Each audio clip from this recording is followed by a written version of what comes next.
This is Loggers and Loudmouths, Conversations Unfiltered. Hey guys, welcome to episode 5 of Loggers and Loudmouths. We are here. I am here with Tyler, and today we've got a couple fun topics to talk about. Tyler, tell us about what we're going to drink today before we get started. Yeah, hell yeah. Today we have a really phenomenal beer. I know it's massively popular within the East Tennessee area. It's from Zool Brewing Company out of Knoxville, Tennessee, and we are drinking Peanut Butter and Jelly Mixtape, which is a peanut butter and jelly sour ale. It's surprisingly gluten-free. I didn't know that before, so all of our friends out there with celiac disease or gluten intolerance, drink up. 6.5% ABV, so we're right in the middle there. It'll get you where you need to go at some point in time. But I've been very impressed with Zool Brewing Company. They've been in Knoxville, I think, a handful of years now. Yeah, 2 or 3 years. Yeah. Maybe something like that. And they got a great location, too. They have a fantastic location right off the highway in Knoxville. They're actually in a old car dealership with like a 360-degree glass curved window in the front. They got their brew house in the back, and really everything that they make just hits good. It does. Their stuff is flavorful. If you like flavor, you're not getting your basic lagers here. You're going to get flavor in your face pretty much with everything they do, and a lot of high ABV stuff, so it's going to get you where you need to go. Really heavy on the sours, really heavy on the IPAs, which are two styles that I think are either hit or miss for a lot of people, but they just do it so phenomenally. And this, I think, is probably, I don't know, I might argue that it's probably, from what I've seen, their most popular beer. I'd say so. I mean, it's got kind of a cult following. People come out for it. It's interesting that you brought that up because how Zool's kind of taken over in popularity in the East Tennessee area, it really reminds me back from up home, Three Floyds in Munster, Indiana. Yep. They have a really big cult following too, and they've been extremely successful. And I really see a lot of parallels between those two breweries. Obviously, Three Floyds now is distributed a little bit more nationally than it once was, but I can see how Zool might go that way. Yeah, Zool could take off and really do something. I love their location. I love the people there. The beers are great. So if you're in the Knoxville area, check that out. If you can get your hands on PB&J Mixtape, definitely try it. It's very, it's exactly what you think it is. It's a peanut butter and jelly beer in a can. Currently on tap, it's you can get it at Maddox in Jeff City. So if you're in the local area, you can go check out Maddox. Great pizza and delicious beer. And it's going to soon be on draft at our local establishment. At 1907 Brewing Company, I was able to procure a sixtel, the PB&J Mixtape. Yeah, Tyler's our buyer for 1907. So if you ever want anything, just let him know. I was just checking it out on Untappd. It is a 4.47, which is, if you know anything about Untappd, is pretty impressive. Yeah. I just took a sip out of that. The peanut butter is so in your face. It's got that jelly but jelly flavor on the back end. It's so weird. I shouldn't be drinking peanut butter and jelly.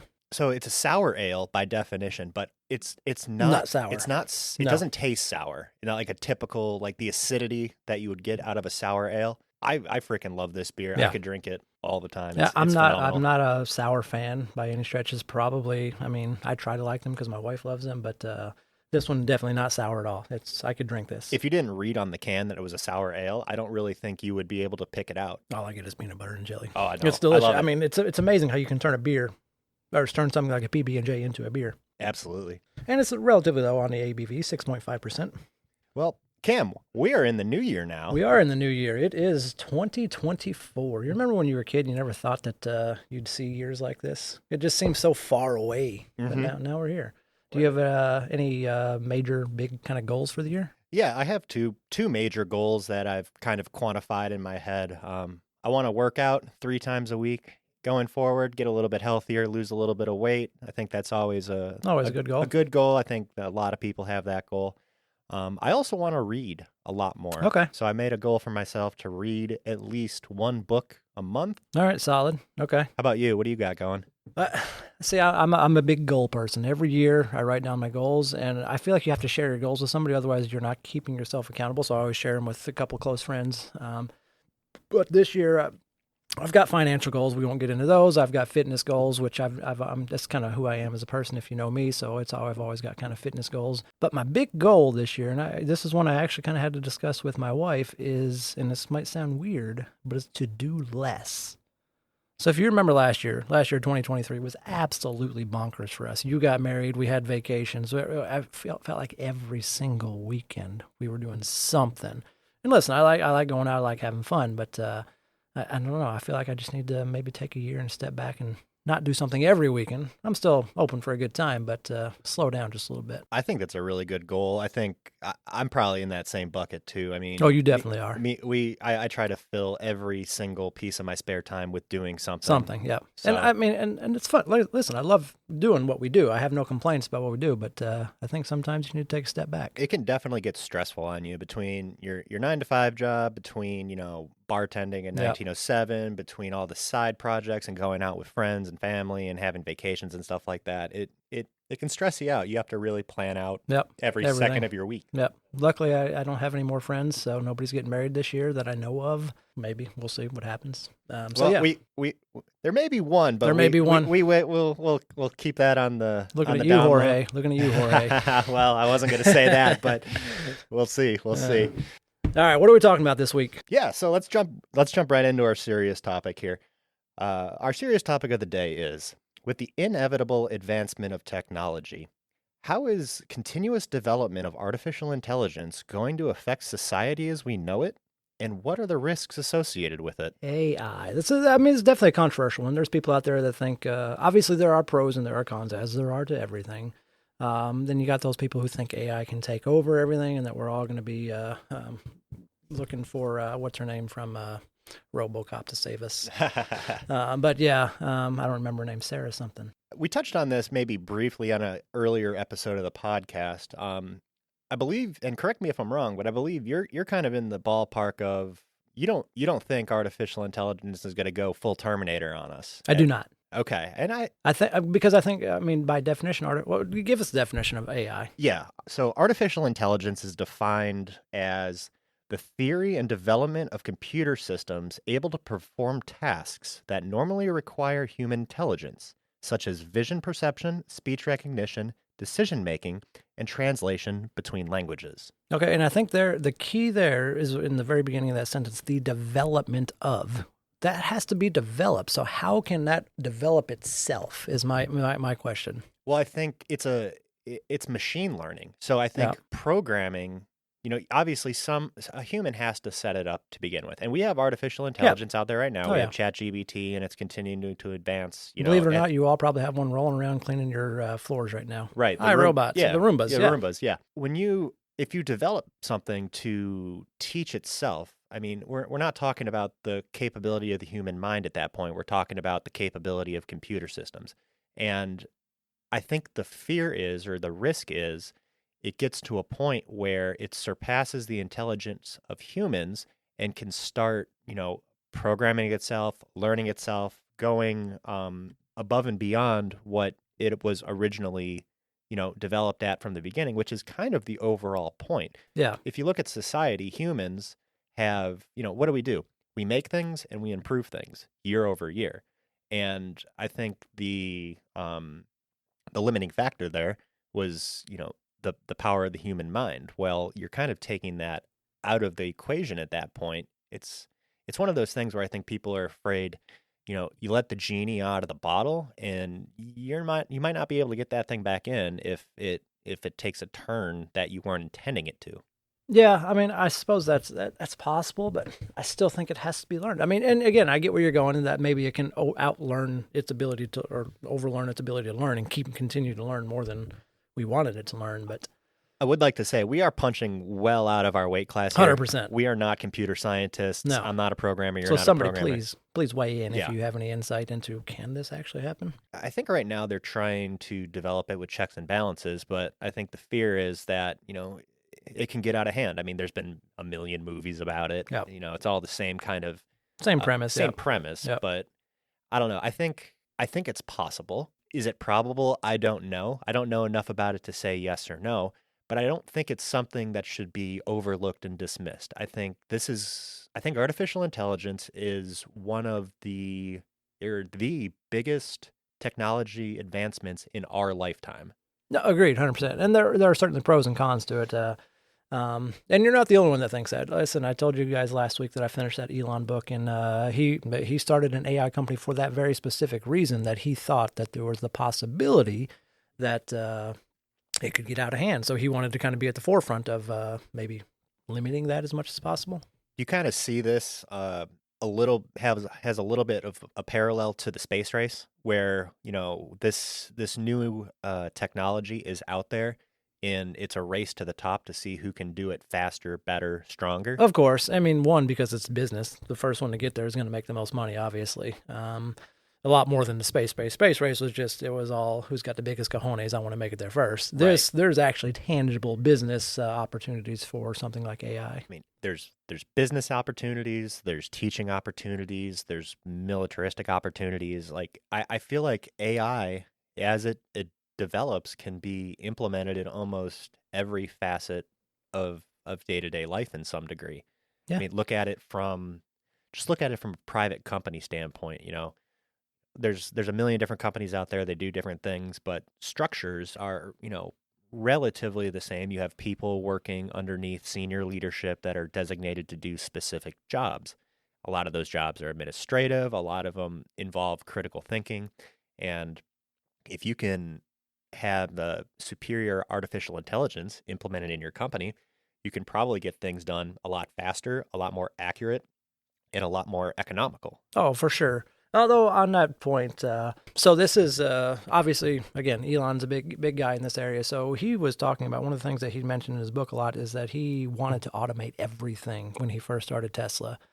He pretty quickly found that that actually was not the most efficient way to get things done because, well, machines break and humans don't as often. And then so there were a lot of tasks that he realized that we had to basically delete, is kind of the term he used a lot, to make more efficient. I kind of look at it in parallel to the Industrial Revolution, Mm-hmm. and then automation and robots. People were saying the same thing with robots and blue collar jobs, where it's going to displace a lot of. It has, hasn't it? I think it has. Yeah, 100%. And that was kind of isolated to blue collar jobs, because you're talking about people welding, turning nuts and bolts, stuff like that.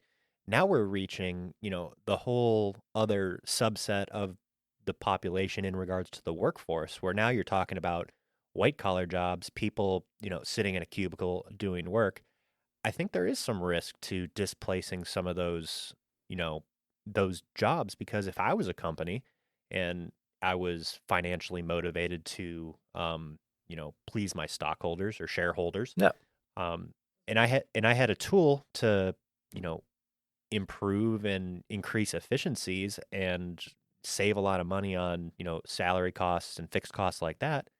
It seems kind of logical you would want to try to implement that to some degree. Of course. I don't know if we're ever going to get to a point where AI displaces the entire workforce, but I mean, I think that is one of the big risks that people are worried about, is job security. If a machine can do your job better than you can do your job, what's the value of you being in that position? Agreed, 100%. And I mean, at the end of the day, businesses are businesses. Their goal, whether or not we like to think about it, is to make money. I mean, I always, listen, I like my job, it's a good job, but I always say that I could be replaced next week, nobody would miss a beat. Things would just continue to go on. So that is one of the biggest cons that people kind of throw out there when it comes to AI. Is it basically just job displacement? I mean, if something else can do your job more efficiently and save the company millions of dollars, why wouldn't they do it? The thing is, too, there's an old adage, literally everybody's replaceable, and Yeah. I don't think that's really a controversial topic, but the fact that you can now be replaced with a machine, I think, is a new concept. Maybe not a new concept, but something that's now kind of getting into the forefront of people's minds. Do you think your job could be replaced by a machine? I think aspects of it could, for sure. Yeah, same. I mean, I'm an educator. I think eventually, if you can just have a computer program, and we see this in education already, there's lots of pre-built things that will guide students depending on how good or bad they're doing. Like if they do terrible on this pre-test, it'll say, hey, it'll guide them to this. If they do great, then it'll guide them to another set. So I think we're kind of already seeing it. It'll never replace the human aspect of it, because you still kind of need that, but it can certainly cut down on a lot. Well, I know your wife's experienced this to a degree too within her role currently, where now you got to worry about students, writing Oh, AI yeah. papers. Yep. And We see this a lot. This is a battle I fight every term. so what's your experience with that? Oh, I've gotten it many times, and you can tell because a student, you can read. We have discussion postings, and discussion postings are basically a weekly kind of prompt that they're going to post. And then when they do one week and their writing is completely different, you're like, this is obvious, guys. And AI has a few tells. One of the biggest tells of AI is that it likes to bullet things, like ChatGPT likes to bullet point things. So if a student's like turning in a response or something like that that's bullet pointed, it's a pretty good giveaway. So we've actually, our college has spent the last year developing an AI kind of policy because we didn't have one because it's so new. So we have to develop this policy that basically allows us to have repercussions towards those students that are caught using AI. Well, I mean, that's new that it was, 5-6 years Oh, ago. that's brand So new. it's- Listen, I've been teaching for a decade now, and this is literally in the last year. We didn't have to worry about this. You had plagiarism, of course, but that was just copying Wikipedia pages. Right, but it's already been affecting, a large organization on a professional scale. Yeah, So 100%. that's definitely a risk. Yeah. Have you ever used AI yourself, Um, like for work purposes? no, not for work purposes. I did download ChatGPT on Yep. my phone. I play around with it every so often. I don't utilize it all that much, but I think I want to start utilizing it a little bit Listen, more. I use it for these podcasts. So like ChatGPT is great for these because I'm a pro con guy. I like to look at both sides of the equation. So I'll give it the prompt. So today I gave it the prompt of pros and cons of AI. Obviously it is AI, but it still gives you the cons. It's not like defending itself because again, there's no emotional attachment there. But it does. It kind of gives you the pros and cons. So I think there are certainly beneficial uses. I definitely want to start learning about it more and utilizing it more, just because I kind of have a fear that if I don't, I'm going to get left behind. Yeah, get Yep. behind the times, and I don't want to be, I'm always kind of a middle to late adopter on new technology, but I feel like this is kind of something that I at least need to have a pulse on and understand because I think inevitably it's going to continue to be a larger and larger portion of our day-to-day lives. Yep, 100%. All right, so let's. So we've talked about some of the pros. Automation is great in theory because it makes the businesses more efficient. In reality, jobs are probably going to be lost by people unless you're going into learning how to, I guess, create those AI systems. Very accurate. They tend to be very, very accurate. They're very good at what they do. I can put in any prompt in ChatGPT right now. It's going to spit out pretty much the right answer 99.9% of the time. I guess there's probably some flaws, but what else? Pros, what are you thinking? I think the ability to compile and relay information Yep. is very, very good. Data analysis, yeah. Yes, it can compute a lot. It can draw conclusions and compute much quicker and more accurately than maybe somebody, Mhm. just looking at an Excel file could. And I think that's a really big thing to understand. Obviously, with the internet, everyone's got a cell phone in their pocket. That's you can literally look up anything at any point in time.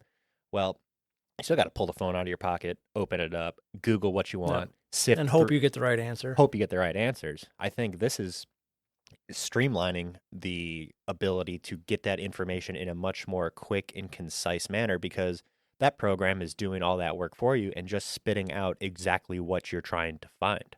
Yep, it does make it easy for sure. Believe it or not, it's been around quite some time. I mean, we've kind of used this term AI, and it's been the last 2 or 3 years we've really kind of heard it. But it's actually the term AI was actually coined way back in the 50s, 1955, at some sort of conference that was devoted to basically artificial intelligence. So it's not a new concept, and I mean there have been, like I said, the iRobot, the Roomba, that was early 2000s. That's technically AI by definition. Then you have 2009. Google builds the first self-driving car, which is for urban kind of conditions. Now, obviously, that never really came to fruition. They're probably still working on it, but Well, Daddy Elon's definitely Daddy Elon is definitely he's definitely looking into it. I mean, he's definitely, I think, leading the charge right now when it comes to self-driving cars. What do you think about that? Would you get in a self-driving car? Again, I think I'm not going to be an early adopter of it. You're gonna wait until see like if people die or not. Yeah, work the bugs out. Yeah. But I mean, I think it's a cool idea. Oh, I mean, listen, how many times have I well, hate you don't driving. you I hate it. you work from home, so Yeah. this doesn't apply to you. But I get up fairly early in the morning. I got about a 45-minute drive to work. I would love to just put that son of a bitch on autopilot and just cruise and drink coffee and listen to a podcast and not having paid attention. Hmm. That sounds pretty cool to me. Yeah, I mean, autonomous cars would be great. I mean, listen, I'm cheap. I don't like to fly.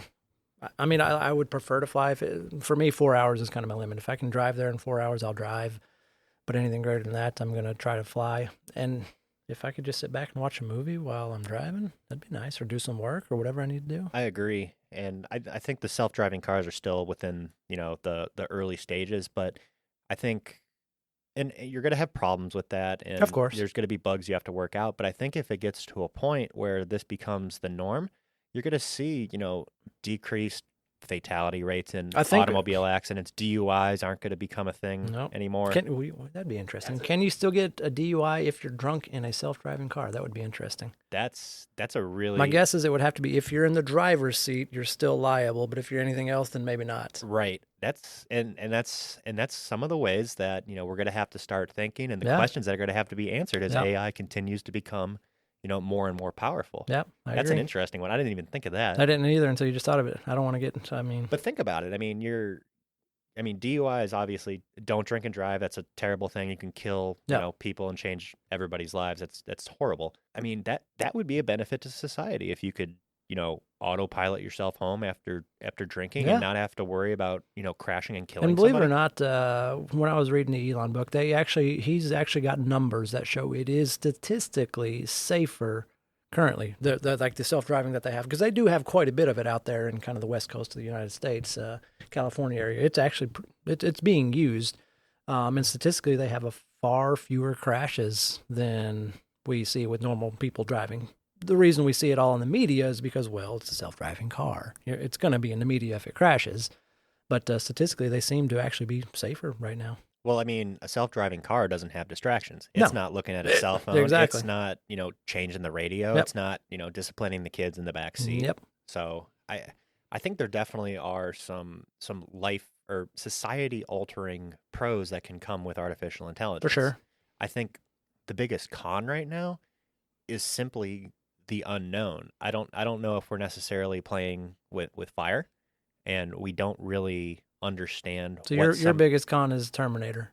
that's quite the generalization. The I'm not- unknown kind of Terminator, yeah. Yeah. So I'm thinking biggest con is job displacement. People not having jobs because we're going to kick a lot of people out of their jobs if we automate it. I think one con is like, okay, if artificial intelligence is implemented in industries across the board, even in government, it's like, okay, if it takes the complete bias out of all decision making, what happens if it kind of looks at the world and say, you know what, humans are going to be humans are the problems. You said government, I immediately went to, what if our next president is a robot? Would that be great or not? I don't know. That's an interesting one. So if I mean, there's no emotional biases there. no, so I mean, okay, President AI is on the ballot versus cookie cutter candidate here. Who you voting for? I don't know. AI doesn't get things wrong. It's programmed to not get things wrong. But the thing is it's still programmed by human beings. So there's still going to be some biases in there, aren't there? I don't know. I don't know. I don't know enough about it. No, same. And I think this is that topic in general is something we should probably That deserves its own, yeah. Yeah, that deserves its own podcast. So I don't want to completely dive into we the are in weeds. election year, so maybe we can make it happen this year sometime. Yeah, 100%. I think that's a good one to kind of dive into. So I'm going to leave that one alone for now, Yeah. and we'll revisit that on a future episode. I like AI president. I'm in support of it. I'm going to campaign right now. I think I'm kind of aligned with you, but let's stop talking No, about it. let's We not gotta- get into it. Yeah, let's not show all our cards right now. One thing that I found interesting, and I thought about this the other day on my way home from work, is artificial intelligence in regards to human connection and emotion. Okay. What do you? Um, All right, elaborate. Yeah, so I want to kind of be ginger with how I, No, we're use not, my we're not here to be descriptive words. ginger. Just say it. Okay. So obviously, in relationships, sexual and physical attraction are a okay. big portion of, what a relationship is. Yep. And obviously there are The emotional bonds and things Yeah. like that. obviously there are some adult toys out there that can be utilized if some physical needs aren't being met, such as, sex dolls and toys and things about that. what happens when we get to a point where, artificial intelligence is being implemented kind of into these things? And if we get to a point where it's, really, really good or undistinguishable from, an actual human, how does that affect people's relationships? I think a big question is like, okay, if hypothetically this, product existed and you're in a committed monogamous relationship, is that considered cheating on your partner if you utilize, something like that? So you're telling me I can divorce my wife and I can get my own AI robot? Sorry, I love you, dear, but you're telling me it is feasible, and it is feasible. We have looked this up. We've done extensive research on it.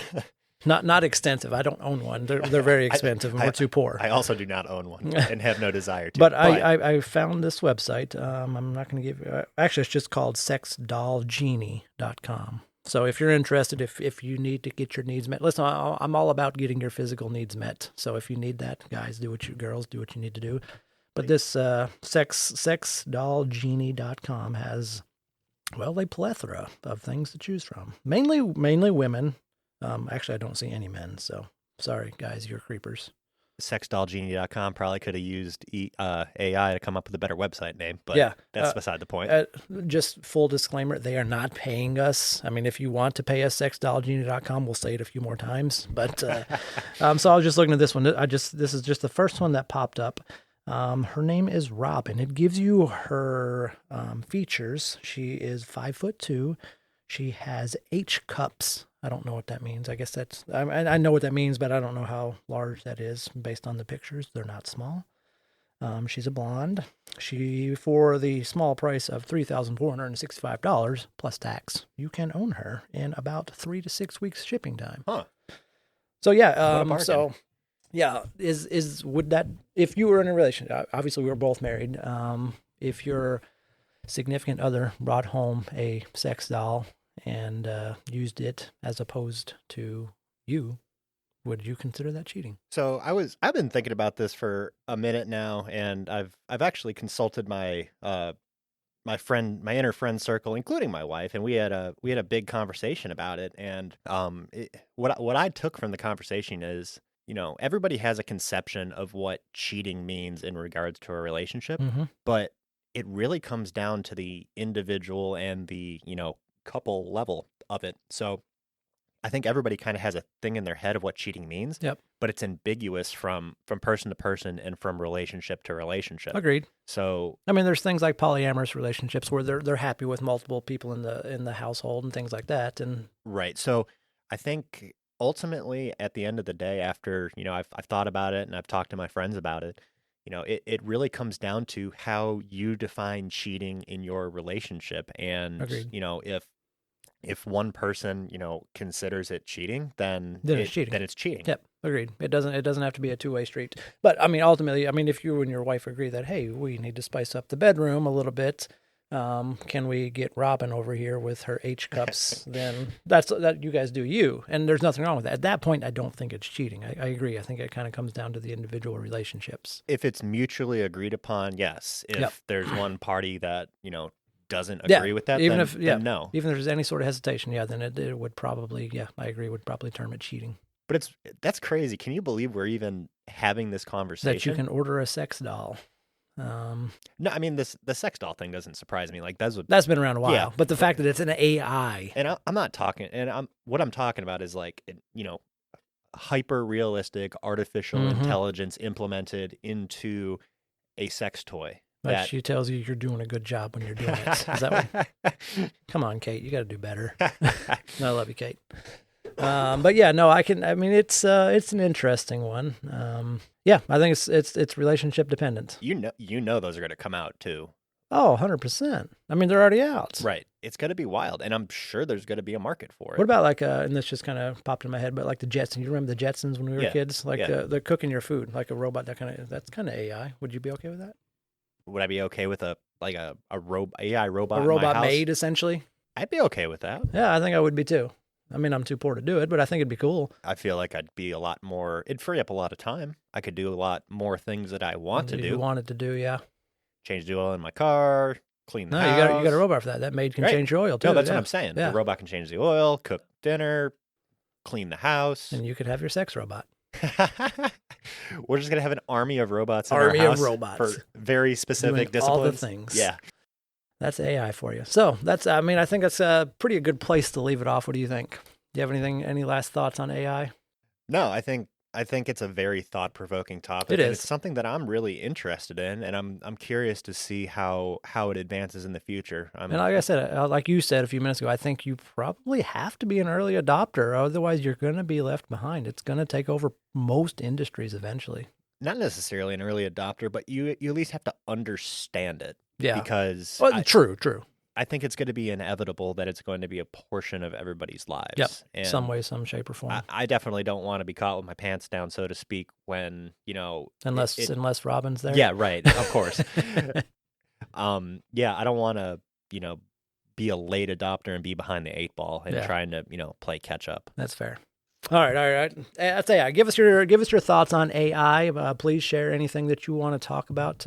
Think it's good, think it's bad. If you have more knowledge into how these things work, please share with us because we're obviously not that smart.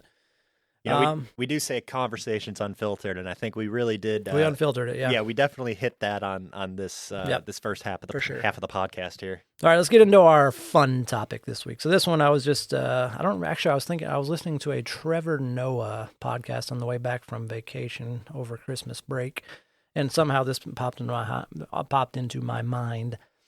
But what is a conspiracy theory that you fully believe in? I like that one a lot. I know like- you do. You're a conspiracy theorist. I wouldn't put you in like the super. I don't think I'm a conspiracy theorist, but I do like to. You're a skeptic. I am fairly skeptical. I Yep. like to analyze things, and I like data. Yep. I think for me, the quote unquote conspiracy theory that I believe in, I would like to believe in for sure, is the whole Area 51. U.S. government has knowledge of extraterrestrial activity, or spacecrafts, alien bodies, things about that nature, or just extraterrestrial life in general. In general, Yeah. that it does exist on our planet, and that is not just some thought that we've. I mean, we obviously know that we can't be the only thing in this gigantic universe, but the fact that we actually have evidence of it on our planet is kind of where you're at. I definitely think that the government. I would almost guarantee the government doesn't tell you everything they know.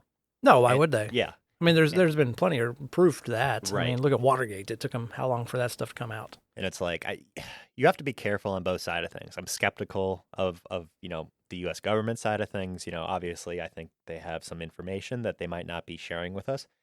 I'm also skeptical on the other side of things because everybody seems to come out of the woodwork with Netflix documentaries and things about that, where it's like, all right, that seems like you're stretching there. Yeah. So I really do kind of try to look at it from both sides of the coin. As a general overview, I think that the likelihood of us being the only intelligent life in the universe is less likely than us not.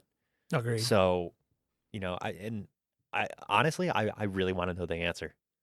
I'm fueled by that. It's very intriguing. What do you do you think that would change the way we think about things at all? Hell yeah. How so? I think that it would incite a bit of chaos worldwide, where if somebody came out with actual physical evidence that was credible and verified, this extraterrestrial life came to, the world. It used propulsion systems that, we physically don't understand with our knowledge of physics at this time. I think it would throw a lot of hysteria into the world because we're no longer the top dog, Well, are we not though? I mean, if they're dead and we're alive, we're still the top dog, right? Well, I mean, it would be a small subset. I mean, yeah, okay, if you had a recovered alien body or something, Yeah. but okay, that had to come from somewhere. How many more True. are out there? They got here once. We didn't get there. No, we barely made it to our moon. And it's interesting, I love these, Netflix documentaries and everything like that. The Bob Lazar story from his time working at S4, the Commander David Fravor, fighter pilot off the coast of California. Now tell me about that one. I haven't heard that one. Commander David Fravor, I don't remember what branch of the military he was in. He was a fighter pilot. I believe they were, and I apologize if I butcher this. I'm just doing this off the dome. But I believe they were doing training exercises off the coast of California with other jets, aircraft carriers, like a whole, fleet. And it's called the Tic Tac encounter, where on radar or LiDAR or whatever crazy ass systems that they use, they saw a Tic Tac shaped object about, I don't know, 50,000 feet in the air. Okay. And the story is, it evaded, it jammed radar, which is an act of war, Yep. actually. And it moved in ways that, aren't typical That of our planes can't do. exactly. Yeah. And it went from 50,000 feet altitude down to sea level in, a matter of a second, which yeah. is Yeah, we not- obviously can't do that with our technology. exactly. Gotcha. Okay. So, he's been on multiple podcasts. I listened to him. He sounds like a very intelligent individual. So he didn't actually see it; he just saw it on the radar. I believe that's the story. Okay. The way I've heard it, I believe Gotcha. it was on some kind of instrumentation system. I Gotcha. don't know if they've made. I don't recall if they made eye contact of this object or Okay. not. That's fair. I mean, I do 100%. I'm with you. I believe that we are not the only things in this universe. We're just way too vast of a universe. When you actually step back and look at the universe, way too vast. We are one galaxy out of thousands of galaxies, and we can't be the only thing. Whether or not we have it, I don't know. I mean, I why would they hide it? I mean, you think just the hysteria aspect of it? I don't know. What's the benefit of hiding it? If the U.S. government came out and said, we've recovered this, it's technology we do not understand, we don't know what to tell you, that sounds like we're not in control. That's true. We like to be in control. I can see that, the control aspect of it. Until we really understand it, we don't want to put something out there that might cause people to go crazier than they already are. And listen, I only have anecdotal evidence of, what I You've pick got up. as much as anybody else. Right. Yeah. But, it's really more of my, fantasy driven mind. You want to believe it. Yes, I want to believe it. And that's not necessarily the best way to objectively look at something, because that I would have extreme bias on that side of things. Yeah. Well, that's a good segue into mine, because mine, I have zero evidence. And as I am a scientist, so as a scientist, I typically, you got to give me evidence, or otherwise I'm not going to listen to a thing you say. I want to believe that Sasquatch is out there. That's my conspiracy theory. I think he's out there. Look right next to you. I got Sasquatch on the wall. He's on the wall of my basement. Great Divide Brewing Great Company. Divide Yeti. Brewing Company. Yeah. Great beer, by the way. We went out there to Denver last year, and I got that sign. But I just want to believe that Sasquatch is out there. I mean, there's no tangible evidence. We have not found any evidence that I am aware of. Now, do you think, are you coming at it from the point of he is out there currently, or that there was a creature that, matched this description that once existed? That once existed. No, I think he's out there currently. I want to believe that he's out there currently. Where do you think he's at? From what what everybody says, from what the people say, he lives a lot in the upper Midwest. So like Seattle, Washington, where you got lots that's not the Midwest, right? the West. Yeah. Northwest. Northwest. Yeah.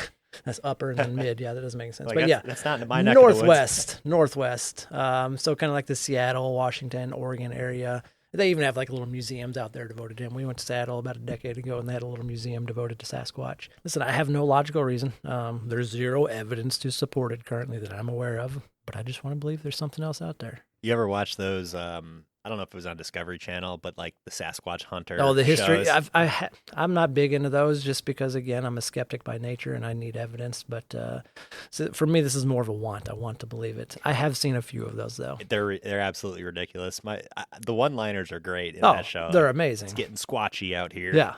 You got memes. Listen, I have a race team, and we call ourselves the Team Squatch. So we got multiple shirts with Sasquatch on it. You have a tattoo of it. I do have a tattoo of a Sasquatch on my leg that I never told my wife about when I was getting She knows about it now, obviously, but so yeah, I just want to believe that he's out there. No, that's cool. I think that'd be incredibly interesting too if some kind of physical evidence was discovered that, that was Do you think he either- would be friendly? I think he would be friendly. hell no, it wouldn't be friendly. Oh, he'd be friendly. Dude, that thing's like 12 feet tall and straight muscle. No, That- he'd be friendly. you don't I don't know. That's if why I he's agree. staying hidden, because people think he's mean, so he's actually kind of reserved. So you think it's got more of the personality of kind of like a black bear, like timid but Yeah. will fuck you up. Yeah, if it could definitely kick your ass if Yeah. need be. Okay. Yeah, I could buy that. I mean, look at the black bear.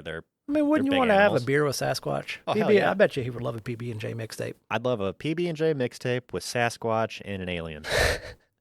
That would be Yeah, That would be that would be fantastic. the ultimate basement day. You just come down to the basement, watch a movie with Sasquatch and an alien having a beer. a lot of hair. That Lot would of be hair. very hairy. Your Roomba, your AI Roomba is going to be doing a lot of extra work that day.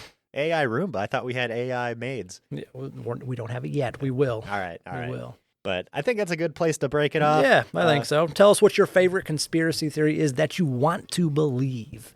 Whether or not you believe it or not, like I said, I have no evidence. I'm a scientist. I need evidence. But I want to believe that Sasquatch is out there somewhere. Or maybe you have evidence. Maybe you know something I don't know. Please share. Yep, absolutely.